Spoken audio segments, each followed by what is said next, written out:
Mismong si Pangulong Ferdinand R. Marcos Jr. ang mangunguna sa pagpapasinaya ng Sorsogon Sports Arena ngayong araw. Ang update kaugnay niyan sa ulat ni Kenneth Paciente live. Kenneth?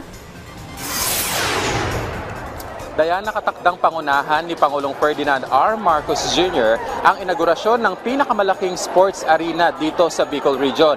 Yan ay dito sa Sorsogon City.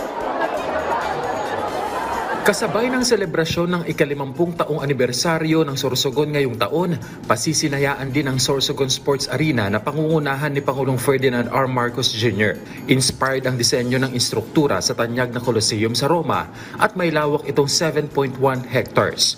Mayroon itong 15 to 20,000 seating capacity at 3-story sports facility para i-cater ang mga manlalaro. Kumpleto ang amenities nito para maging athletics oval. Target ng lalawigan na maging national training camp ang arena para sa mga Pinoy athlete, mapa-local o international competition man.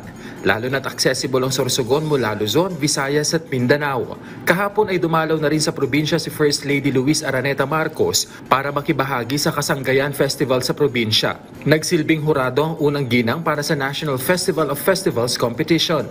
Bukod sa pagpapasinaya sa Sorsogon Sports Arena, bibisitahin din ng Pangulo ang Sirangan Tenement na housing project sa probinsya ng Sorsogon.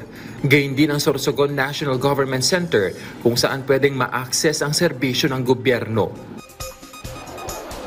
Dayan, batay nga sa impormasyon na nakuha natin, pagdating ni Pangulong Marcos Jr. dito sa Sorsogon Sports Arena, isa sa mga sasalubong sa kanya ay si dating Vice President Leni Robredo na sa ngayon ay tumatakbo sa pagka-alkalde sa Naga City. So aantabayanan natin yung pagkikita ng dalawa matapos ang kanilang pagtutunggali sa pagkapangulo noong nakaraang eleksyon.